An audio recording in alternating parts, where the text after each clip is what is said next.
Assalamualaikum warahmatullahi wabarakatuh. Salam sejahtera bagi kita semua. Perkenalkan, saya Umay Saro, dosen tetap pada program studi Teknik Elektro, Fakultas Teknik Universitas Mercu Buana. Video ini merupakan pernyataan diri saya sebagai dosen dalam unjuk kerja Tri Dharma Perguruan Tinggi atau PDD UKT PT. Pada kesempatan kali ini, saya akan menjelaskan mengenai teknik pengajaran yang saya lakukan, yaitu dengan menggunakan metode DIA, Delivery, Interaction, dan Assessment pada mata kuliah yang saya ampu, medan elektromagnetik. Namun sebelum saya lanjut, saya akan menjelaskan terlebih dahulu mengenai deskripsi singkat mata kuliah, capaian pembelajaran mata kuliah yang diharapkan, materi pembelajaran, serta sistem pembelajaran. Mata kuliah medan elektromagnetik memiliki bobot sebesar 3 SKS dengan 15 kali tatap muka. Terdapat 6 capaian pembelajaran mata kuliah yang diharapkan, antara lain CPMK 1, mahasiswa mampu memahami dan melakukan evaluasi pada perhitungan analisis vektor. CPMK 2, mahasiswa mampu memahami dan menerapkan prinsip dasar elektrostatika. CPMK 3, mahasiswa mampu memahami prinsip dan menguraikan perhitungan fluks, hukum Gauss, dan potensial listrik. CPMK 4, mahasiswa mampu menganalisis konsep material elektrika dan kapasitansi, aplikasi elektronika dan arus listrik, dasar magnetostatika, material magnetika, induktansi, gaya, dan medan berubah terhadap waktu. CPMK 5, mahasiswa mampu menganalisa aplikasi medan elektromagnetik statis dan frekuensi rendah. CPMK 6, mahasiswa mampu untuk menganalisis, merancang, memodelkan, dan mengevaluasi perambatan gelombang, serta menjelaskan tentang teori refleksi dan transmisi gelombang pada bidang datar. Materi pembelajaran yang dibawakan pada mata kuliah ini antara lain analisa vektor 1, analisa vektor 2, dasar elektrostatika, fluks dan hukum Gauss, potensial listrik, material dielektrika, dan kapasitansi. Aplikasi elektrostatika, arus listrik, dasar magnetostatika, material magnetika, induksi dan gaya, medan berubah terhadap waktu, aplikasi medan elektromagnetik statis dan frekuensi rendah, dasar perambatan gelombang, refleksi dan transmisi gelombang pada bidang datar. Strategi pembelajaran yang saya terapkan pada mata kuliah ini yaitu dengan menggunakan Delivery, Interaction, dan Assessment dengan metode Project-Based Learning, di mana saya harap dua pendekatan ini merupakan bagian dari upaya mewujudkan pembelajaran yang berpusat pada mahasiswa atau yang disebut Student-Centered Learning. Saya akan mulai dari Delivery. Dalam menyampaikan materi, saya tidak hanya fokus pada penyampaian informasi, tapi juga berusaha menyajikannya secara kontekstual, relevan, dan mampu memicu rasa ingin tahu mahasiswa. Saya percaya pemahaman yang mendalam tidak tumbuh dari sekedar menghafal rumus, tapi dari keterlibatan mahasiswa dalam proses belajar yang aktif. Misalnya, saat saya membahas hukum Coulomb, saya tidak langsung masuk ke persamaan matematis mengenai hukum Coulomb. Sebaliknya, saya akan mulai dengan eksperimen sederhana, yaitu dua benda yang digosokkan ternyata bisa menarik serpihan-serpihan kecil. Dari pengamatan itu, saya mengajak mahasiswa untuk menyadari bahwa adanya muatan listrik pada benda tersebut. Lalu saya melanjutkan fakta bahwa benda bermuatan sejenis akan tolak-menolak dan benda dengan muatan berbeda akan tarik-menarik. Dari sini akan muncul pemahaman mengenai muatan positif dan negatif. Dengan pendekatan ini, saya ingin mengajak mahasiswa tidak hanya mengerti mengenai apa dan bagaimana, tetapi juga mengapa. Media pembelajaran yang digunakan meliputi modul dan RPS yang dapat diunduh pada Fast Learning, PowerPoint, studi kasus, serta artikel ilmiah. Video pembelajaran atau perkuliahan online dengan menggunakan platform Zoom maupun Google Meet. Referensi utama yang saya gunakan adalah Engineering Electromagnetics oleh Hayat dan juga Electromagnetics with Applications oleh John de Kraus, serta artikel ilmiah mengenai aplikasi medan elektromagnetik pada teknologi terkini. Yang kedua adalah interaction. Saya selalu mendorong mahasiswa untuk terlibat aktif, baik dengan bertanya, berdiskusi, maupun menyampaikan pendapatnya. Saya juga memfasilitasi komunikasi melalui grup WhatsApp atau memberikan argumentasi dalam bentuk forum Fast Learning, sehingga mahasiswa tetap dapat berdiskusi secara fleksibel di luar pertemuan tatap muka di kelas. Yang terakhir, assessment. Untuk assessment, saya menggunakan kombinasi antara assessment formatif seperti kuis dan diskusi di forum yang dilakukan pada setiap pertemuan, serta assessment sumatif yang saya berikan dalam bentuk tugas besar dan ujian akhir. Tugas besar yang saya berikan ada dua. Yang pertama, tugas besar 1, mahasiswa saya minta untuk mengerjakan soal-soal secara mandiri. Biasanya, tugas besar saya berikan di akhir pertemuan setiap tatap muka. Tujuannya adalah agar mereka bisa benar memahami konsep dasar dari mata kuliah ini, khususnya terkait medan elektromagnetik. Lewat tugas ini, saya menilai kemampuan mahasiswa dalam memecahkan masalah dan menerapkan konsep-konsep dasar secara tepat. Kemudian di tugas besar 2, saya meminta mahasiswa untuk bekerja dalam kelompok kecil, maksimal 3 orang. Mereka diminta untuk mencari dan menganalisis aplikasi nyata dari konsep medan elektromagnetik, lalu mempresentasikan hasilnya di depan kelas. Di sini, saya ingin melihat bagaimana mahasiswa mampu berkolaborasi, berdiskusi, dan menyampaikan ide secara sistematis. Terakhir, ada ujian akhir semester yang saya rancang untuk mengukur pemahaman mahasiswa terhadap konsep, kemampuan mereka menganalisis kasus secara mandiri. Saya berharap dengan pendekatan ini penilaian tidak hanya menjadi alat ukur, tetapi juga bagian dari proses belajar mahasiswa. Sehingga kriteria penilaian mencakup 3 komponen utama, yaitu tugas besar 1 sebesar 30%, tugas besar 2 sebesar 30%, dan ujian akhir semester sebesar 40%. Kriteria penilaian ini saya sampaikan di awal sebagai kontrak perkuliahan. Selanjutnya, saya akan tunjukkan cuplikan mengajar daring dengan menggunakan platform Zoom. Oke, Assalamualaikum warahmatullahi wabarakatuh. Waalaikumsalam warahmatullahi wabarakatuh. Apa kabar teman-teman semua? Sehat semua ya? Alhamdulillah, Bu. Oke, hari ini kita masuk minggu ketiga perkuliahan ya teman-teman. Kita akan melanjutkan materi minggu lalu. Oke, saya izin share screen terlebih dahulu. Baik, sebelum saya melanjutkan materi kuliah hari ini, ada yang masih ingat pertemuan pertama atau kedua ya? Kedua bahas apa? Coba salah satu menjelaskan. Pertemuan kedua membahas tentang analisis vektor, koordinat kartesian, koordinat silinder, sama koordinat bola, Bu. Oke, betul ya. Jadi pertemuan pertama dan kedua kita membahas mengenai analisa vektor ya, yang merupakan materi dasar pada medan elektromagnetika. Coba salah satu juga ada yang menjelaskan koordinat kartesian itu apa, koordinat silinder itu apa, koordinat bola itu apa. Silakan. Koordinat kartesian dulu. Untuk koordinat kartesian itu ada sumbu X, sumbu Y, dan sumbu Z, Bu. Oke, betul. Kalau koordinat silinder? Kalau koordinat silinder itu ada sumbu rho, pi, sama Z, Bu. Ya, bagus. Ya, kalau koordinat bola? Kalau koordinat bola ada R, theta, sama pi, Bu. Oke, bagus. Ya, jadi sebetulnya analisa vektor itu memang materi yang basic ya. Tapi konsep matematis vektor sangat memainkan peran dalam mata kuliah ini atau mata kuliah medan elektromagnetika. Jadi mata kuliah ini memang cenderung ke teori konsep yang berkaitan dengan hukum alam ya, yang sebetulnya kita alami dalam kehidupan sehari-hari ya. Dalam hal ini saya pengen teman-teman aktif gitu ya dalam bertanya, dan kita mungkin nggak sadar kalau kita punya beberapa istilah ya yang sehari-hari itu dekat dengan kita, yang kita rasakan tapi kita bahas di mata kuliah ini ya. Jadi kalau kita bilang medan elektromagnetik, kita pasti berbicara mengenai vektor. Karena apa? Karena kita bicara mengenai pergerakan suatu muatan. Oke. Pada pertemuan ini kita membahas mengenai hukum Coulomb ya, hukum Coulomb dan juga medan listrik. Baik, pembahasan akan saya bagi menjadi 4 hal. Yang pertama pengamatan Coulomb ya, yaitu gaya listrik antar muatan. Kemudian kita akan membahas mengenai medan listrik ya, visualisasi medan listrik dan juga medan listrik yang terdistribusi ya. Kenapa? Karena beberapa fenomena-fenomena ini akan memunculkan suatu hal yang tanpa sadar kita telah merasakannya.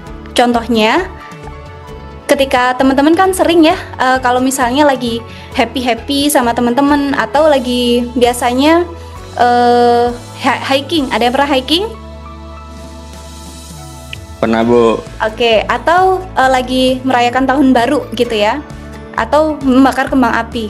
Nah, fenomena itu biasanya kita rasain nggak cuman happy aja, ya. Tapi kita kadang merasakan kalau misalnya kita membakar sesuatu ada efek panas gitu ya. Jadi kalau kita misalnya menyalakan api unggun gitu ya, kita mungkin nggak kena apinya ya, tapi kita merasakan efek panas yang disebabkan oleh api ya. Nah, pada pertemuan ini ya, kita membahas mengenai medan listrik yang disebabkan oleh apa? Oleh muatan ya. Muatan apa sih? Muatan listrik gitu ya.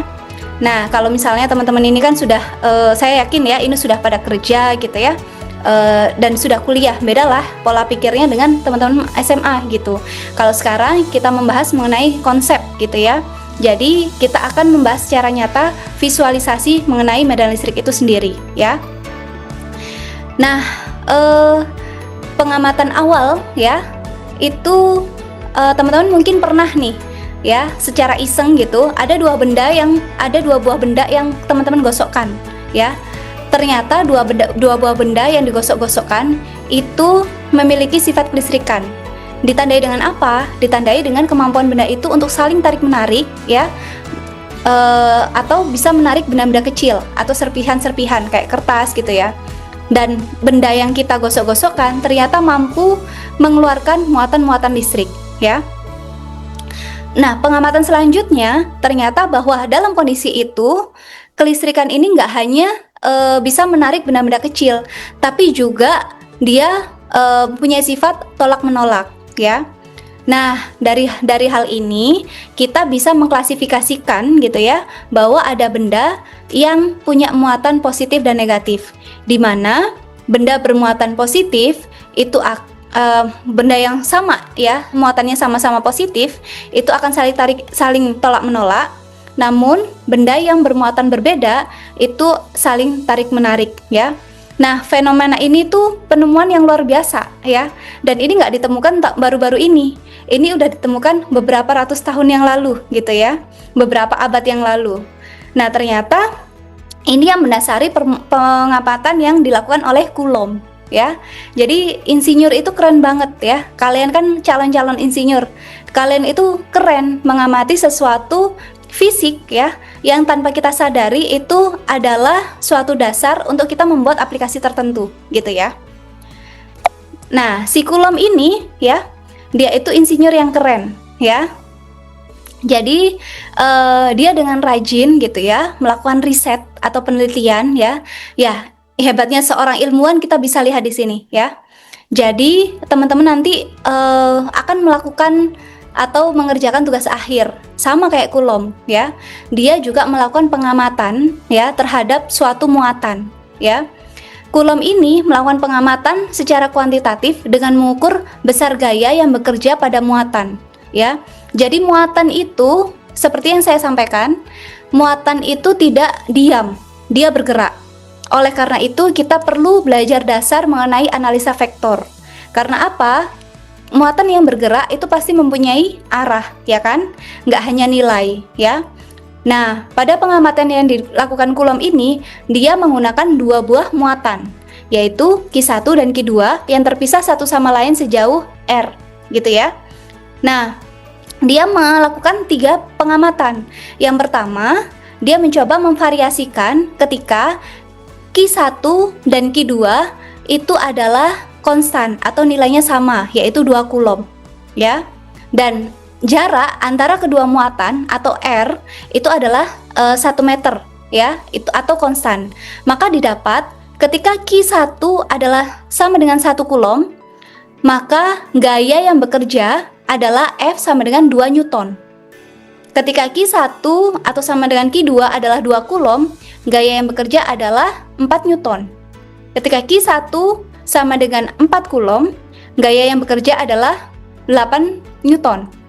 Sedangkan Q1 8 Newton, 8 Coulomb, gaya yang bekerja adalah 16 Newton. Dalam hal ini bisa kita simpulkan bahwa muatan itu berbanding lurus dengan perubahan gaya yang dihasilkan ya, atau gaya sebanding dengan muatan ya. Dalam hal ini muatan 1 atau Q1 adalah sama dengan Q2 gitu ya. Ini kesimpulan pertama yang didapatkan oleh Coulomb. Pengamatan kedua, ternyata Q2 dan Q1 sama Q2 itu divariasikan dengan Q1 adalah 1 kulom atau konstan. Dan R juga 1 meter. Jarak antara Q1 dan Q2 1 meter ya atau konstan. Ketika Q2 adalah 2 kulom, maka gaya yang bekerja F sama dengan 2 Newton. Ketika Q2 adalah 4 kulom, gaya yang bekerja adalah 2 Newton. Nah, sedangkan ketika Q2 itu adalah 8 kulom, maka gaya yang bekerja adalah 8 Newton. Dalam hal ini ternyata F itu juga sebanding dengan Q2. Jadi gaya itu sebanding dengan Q1 dan juga Q2 gitu ya. Ketika jarak antara kedua muatan itu adalah konstan. Nah, pengamatan ketiga itu dilakukan Q1 sama dengan 1 kulom ya, konstan, dan Q2 adalah 2 kulom. Nah, dalam pengamatan ini yang dilakukan atau diubah adalah jaraknya ya, jarak antara kedua muatan. Ternyata didapat nilai yang seperti ini ya. Ketika jaraknya adalah 1 meter, itu gaya yang bekerja adalah F sama dengan 2 Newton. Ketika jaraknya 2 meter antara kedua muatan, gaya yang bekerja adalah 2/4 Newton. Ketika jarak yang diubah antara kedua muatan adalah 3 meter, maka gaya yang bekerja adalah 2/9 Newton. Maka disimpulkan bahwa ada yang menjawab? Ada yang bisa menjawab? Izin Bu menjawab Bu. Oke. Baik, disimpulkan gaya sebanding dengan seperkuadrat jarak Bu. Oke, iya, ada di sini ya. Gaya itu akan sebanding dengan seperkuadrat jarak. Jadi ketika gayanya akan mengecil terhadap kuadrat jarak. Jadi semakin besar jaraknya ya, maka gaya yang dihasilkan adalah semakin kecil ya. Kita lihat ya, ini 2/9 Newton. Itu gayanya paling kecil dengan jarak yang besar gitu ya. Dengan adanya gaya yang bekerja pada muatan ya, kita bisa mengamati gaya yang bekerja pada muatan Q2 ya, atau yang dikenal sebuah besaran baru, yaitu gaya persatuan muatan ya. Dalam hal ini apa? Ternyata gaya yang bekerja oleh muatan, jadi muatan itu kan sesuatu yang statis ya, tapi ketika terkena gaya dia akan bergerak gitu ya, bergerak. Kalau tadi bergeraknya secara radial atau melingkar ya. Nah, ternyata ketika muatan-muatan itu terkena gaya, itu akan menyebabkan adanya medan listrik gitu ya. Jadi medan listrik itu dapat didefinisikan sebagai muatan ya, gaya per satuan muatan ya. Oke, besaran ini menggambarkan suatu perubahan ya, di mana pada suatu ruangan atau pada suatu daerah itu adanya keberadaan muatan itu ya. Tetapi muatan itu akan bisa terdeteksi, atau Q1 akan bisa terdeteksi ketika kita meletakkan Q2 ya, di mana Q2 itu entah itu dia saling berlawanan jenis atau sama jenisnya, itu akan menarik atau mendorong Q2 gitu ya. Nah, perubahan keadaan ini ya digambarkan oleh besaran E ya, atau variabel E yang kita kenal ya sebagai suatu medan listrik. Keren ya. Jadi pengamatan Coulomb mengenai adanya muatan ya dan juga jarak itu tadi mengakibatkan adanya gaya yang bekerja pada muatan, dan itu adalah menjadi cikal bakal suatu medan listrik ya, yang itu makanan kita sehari-hari gitu ya, makanan anak elektro gitu ya. Oke, sekarang secara lengkapnya arah medan listrik itu akan paralel dengan arah gaya yang terbentuk, tetapi orientasinya itu tergantung dari muatan ya. Atau jika kita melihat dari sisi pandang lain, medan listrik akan dianggap sebagai penyebab gaya. Maka arah medan listrik adalah keluar secara radial dari titik mana muatan itu berada ya. Jadi seperti yang ini ya, kita simpulkan bahwa muatan itu akan keluar secara radial ya ke titik tempat muatan yang lain ya. Kalau misalnya muatannya negatif, itu akan keluar dan masuk ke muatan negatif gitu. Sehingga dalam hal ini karena suatu medan listrik itu juga suatu vektor karena ada gaya itu tadi, maka kita bisa tuliskan medan listrik secara vektor ya. Itu adalah 1/4 pi epsilon 0 dikalikan Q per R kuadrat dikali AR ya, dimana AR itu adalah arah radial ya, arah radial dari suatu muatan ya. Jadi dari persamaan ini kita tahu besar muatannya berapa ya. Juga kalau semakin besar jaraknya atau R kuadrat ya, maka ya jaraknya semakin besar nih, maka medan listriknya akan semakin kecil. Sama seperti ketika kita panas ya, hal ini logis ya. Kalau misalnya kita dekat dengan sumber api atau jaraknya dekat gitu ya, kita dekat dengan sumber api atau jarak kita dekat dengan sumber api, maka kita lebih terasa panas. Tapi kalau kita jauh nih, maka panasnya itu semakin berkurang. Sama seperti medan listrik ya. Ketika besar jaraknya, maka medan listriknya akan mengecil. Oleh karena itu, teman-teman kalau misalnya ada yang kesetrum nih, kita harus cepat-cepat menjauh agar apa? Medan listriknya berkurang. Seperti itu ya. Itu konsep dari medan listrik yang dikenai oleh besarnya jarak gitu ya. Jadi betul tadi ya. Gaya itu sebanding dengan 1/4 jarak ya. Ketika jaraknya besar, maka gaya yang bekerja pada suatu muatan akan kecil ya. Oke, ini contoh soal ya. Kita harus sering-sering implementasi ya. Karena apa? Seorang insinyur nantinya kita akan mendesain ya, mendesain suatu aplikasi ya yang berkaitan dengan elektro ya. Kita butuh berapa sih ini ya? Kita butuh berapa besar medan listriknya seperti itu ya.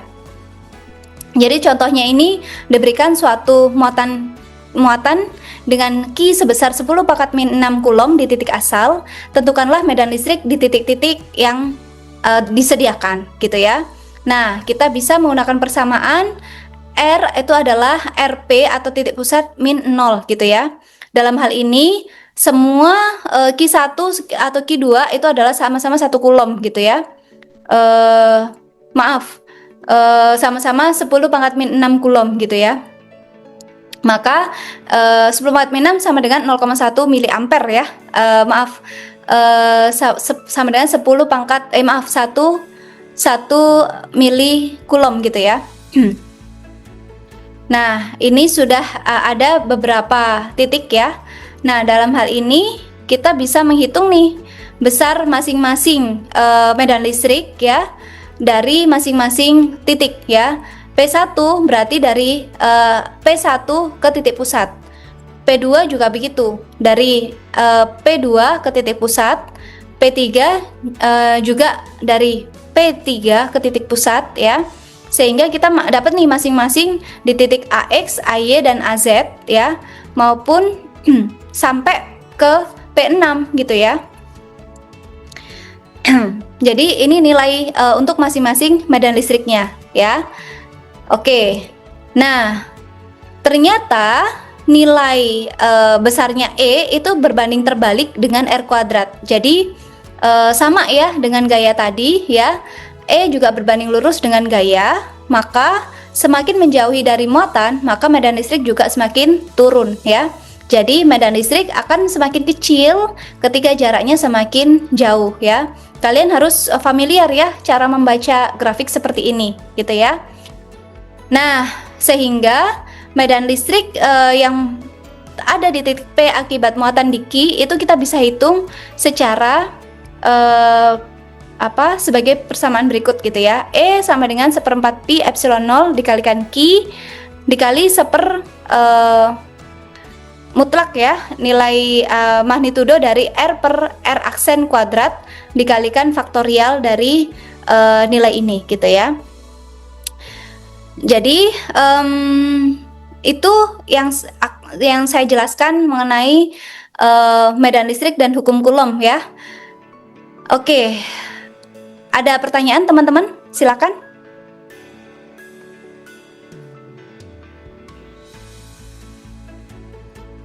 Cukup jelas ya?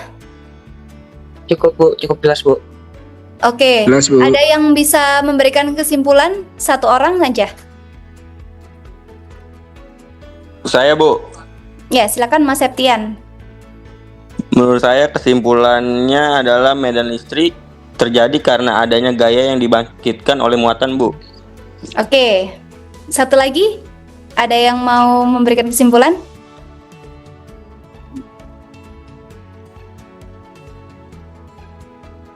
Oke, betul ya Mas Septian ya.